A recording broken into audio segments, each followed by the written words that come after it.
into darkness within 2 weeks. Why are you exaggerating? I'm not exaggerating. I said this before they told you there was a stage 8 coming. The stage 8 is to prepare you that the worst are coming. And I'm telling you the truth as is. What is it that can avoid the collapse of the grid, which they've done in between? Which station have they built that is functional to its expectation? Which station have they maintained? Have they said, this one, we're closing it down, we're going to engage in major maintenance of this station? Nothing major has been done. But your statements could spread panic. Is that what you want? No, I'm not spreading panic. I'm telling the truth. Stage 8, they are just being polite. We're going to go, and you are talking hours, we're going to go days without electricity. It's a reality that we need to deal with, even after announcing stage 8. The manner they did. Which ANC politician have you seen panicking? Which president have you seen calling the nation into confidence about what is really happening? We hear from officials as if we don't have elected leadership of this country. On March 20th, you declared a national shutdown. You tried to shut down the entire economy in the midst of this power crisis. Is that responsible? That is the most responsible thing to do. Do you want me to fold my hands? Do you want me to not do anything? What will history say about me? I'm going to be asked a question, not by you, by the future generation, as to what have you done when South Africa was in a crisis. The most logical thing to do is for the president to resign.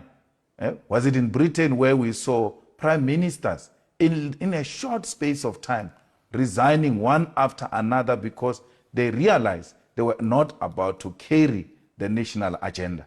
The president is not carrying the national agenda.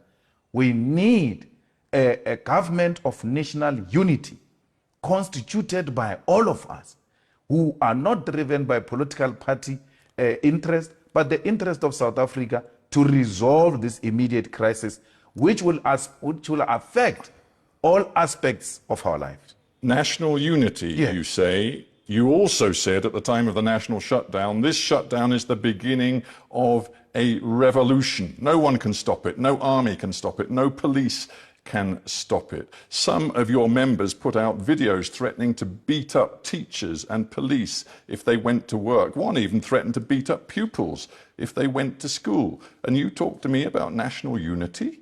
But that video of a person who was threatening to beat up pupils if they go to school is an old video. I think Hardtalk should have done its research to now realize that video has been resurfaced to support a certain narrative. There's no such a thing. I'm telling you, there's going to be a revolution. Let the grid collapse, and let's see what's going to happen. Let the grid collapse. I'm saying to you. How do you think South Africans are going to feel hearing you say that? People who are losing their jobs, people who have no income, and you just say... You are misinterpreting me. I'm saying to you, let the grid collapse as it is going to happen, and see what's going to happen in this country. I'm not wishing it. I'm saying it's going to happen. And you will see what's going to happen. Do you think that once the grid collapses, people are going to exchange roses with government? People are going to rise. And when they rise, there will not be any leader who will be leading them. There will be leaderless, there will be anarchy, there will be looting all over this country because nothing will be working. So if you think that I was bluffing on the 20th of March, I was just saying to this government and the people of South Africa, something ought to be done to avoid what is possibly coming, which is going to be a leaderless revolution. That's very powerful rhetoric, but the truth is, on 20th of March, according to employers, 70% of workers across the country went to work. One political commentator said that actually the failure of the national shutdown was a, quote, humiliation for Malema. From where we're sitting, the shutdown was successful. Nothing was operating. The South African media was at the public transport, taxi ranks, at bus ranks. The taxi drivers themselves, the bus drivers themselves have said, we showed up, but there are no people. So if you're going to listen to a desktop, possibly a racist analysis of wanting to undermine the narrative of the success of the shutdown, then that's your own baby to nurse. But the reality is that nothing functioned on that day. You can go to the public broadcaster, you can go to independent media outlets in South Africa to give you the footage of the day, every corner. And what even makes me happy is that even in the rural areas, where normally the revolution never takes place, the people were out in their numbers saying, enough, it's enough.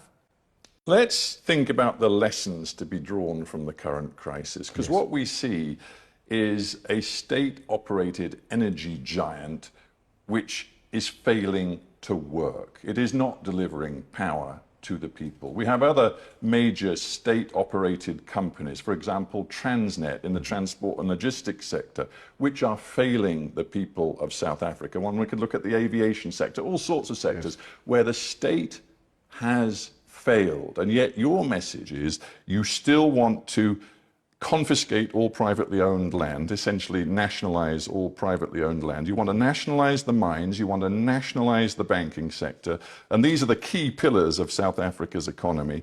You want them all in state hands, and you, Julius Malema, are saying to the South African people, elect me, and I and my associates in the economic freedom fighters will run this economy. Absolutely. You know, 95% of South Africa is electrified. Do you know that South Africa gets water today? Do you know that South Africans, they're watching a public broadcaster? All these examples I've given you are state-owned. But do you know that we have seen this experiment played out in other countries? I'm thinking of Zimbabwe, I'm thinking of Venezuela, and the model does not look good to many South African people who see it. No, it looks good. We're using it now. We were better off now owning this. It's not like I'm saying, let's go and take Eskom out of the hands of the private sector. We are owning it already. So, and then South Africans have accepted and are happy with what we have. You're owning it already, and it's a complete mess.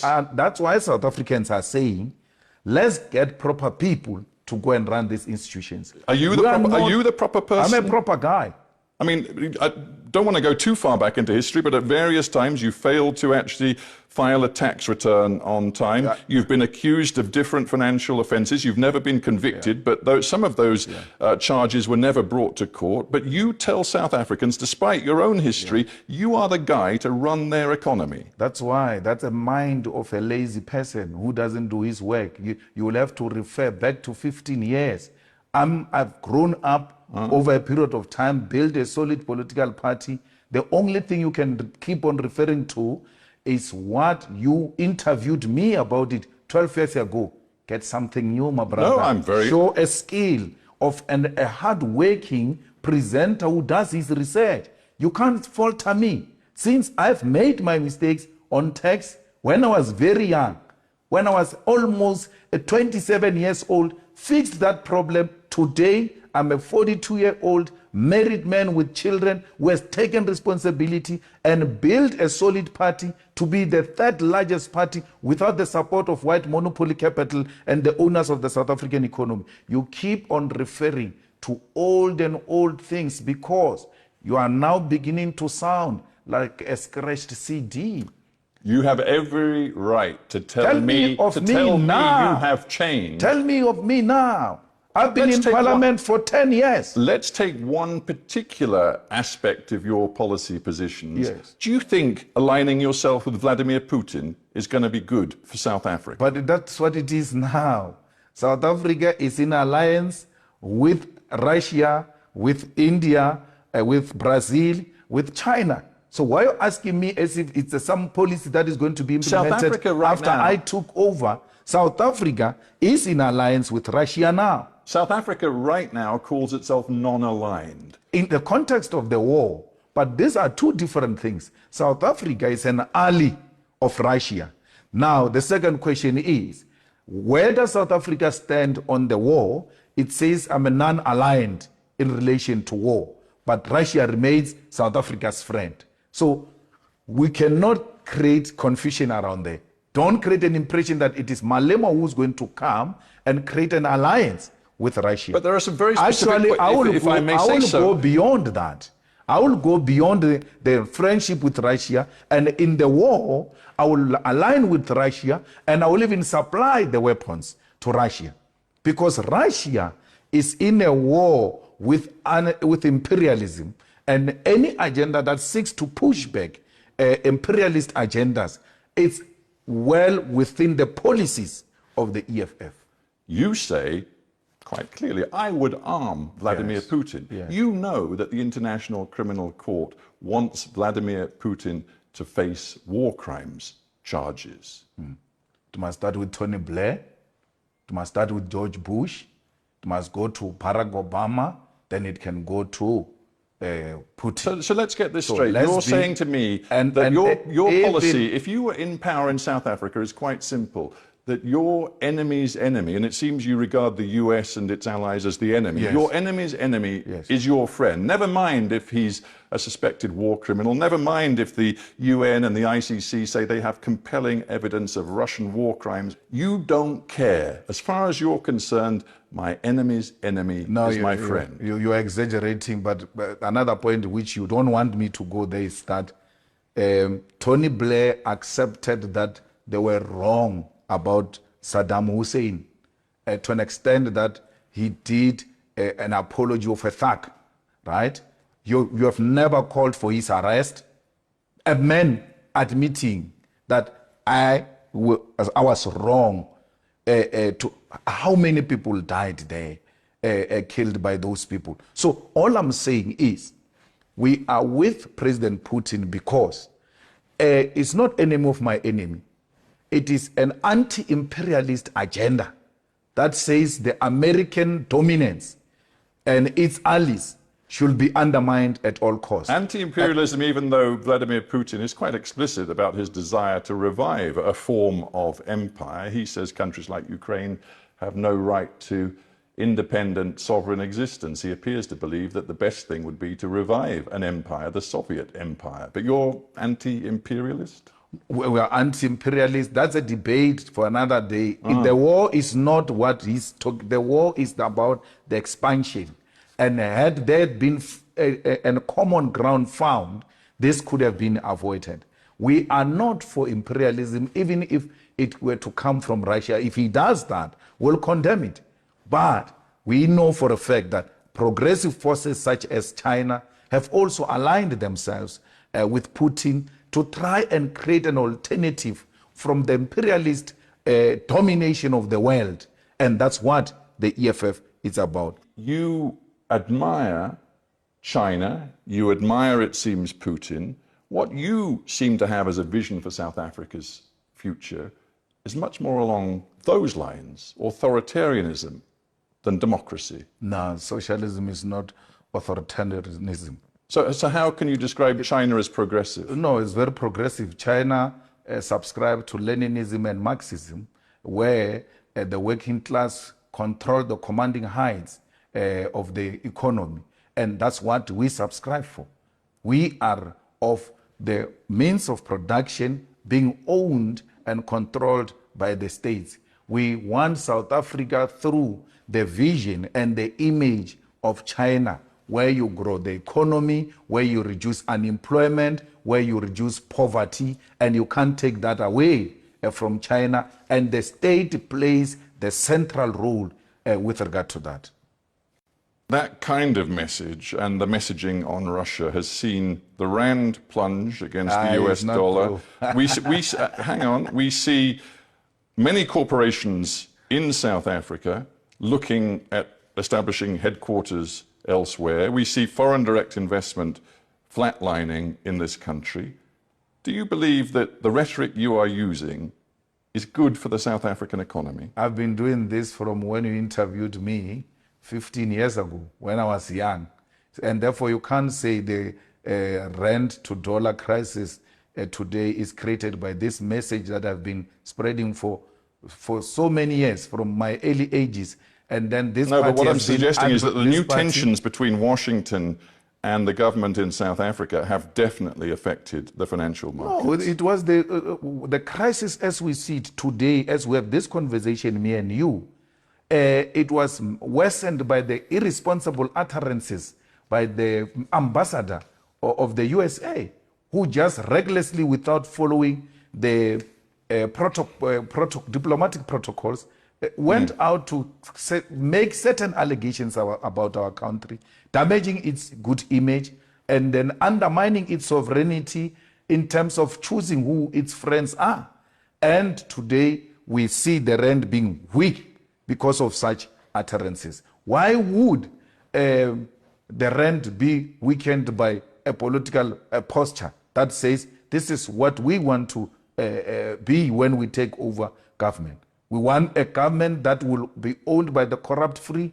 I admire China when it comes to how it deals with crime. I admire China when it comes to how it deals with infrastructural development. I admire China on how it has dealt with poverty and unemployment. How would that weaken the rand? Is that not what the investors want for all of us?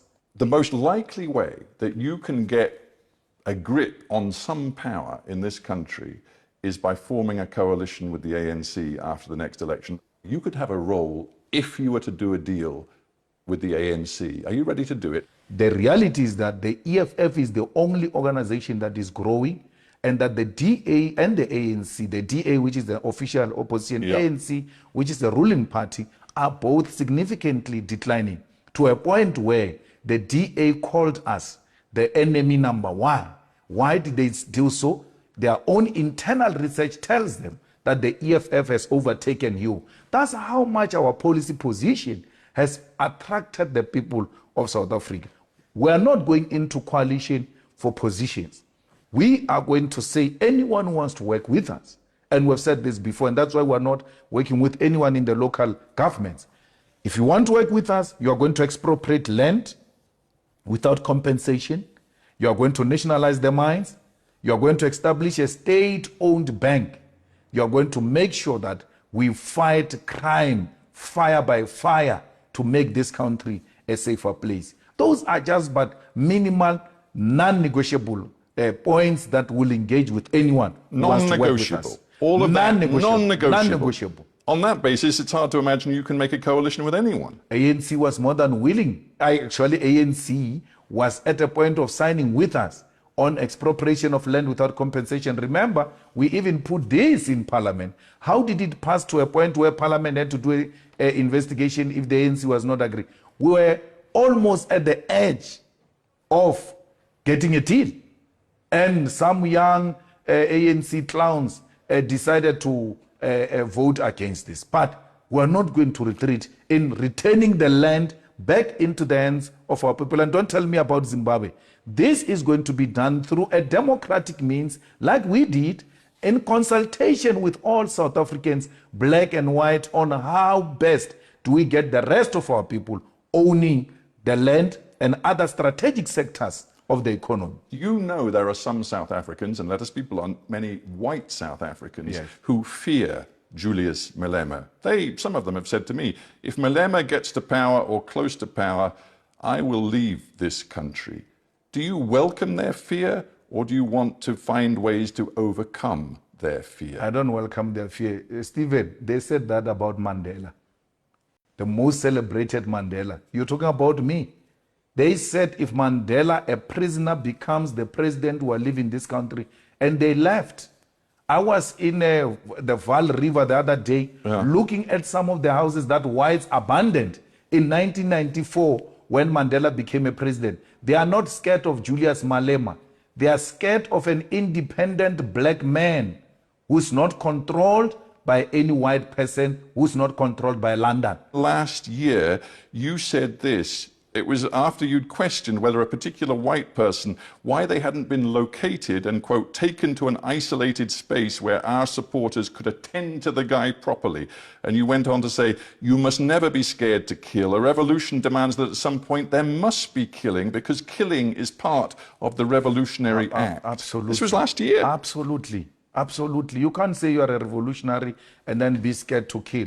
But once you go killing people around, you are a terrorist. When you've got the support of the majority of your people to engage in war, and the majority of the people are with you, that is the revolution. It's not terrorism.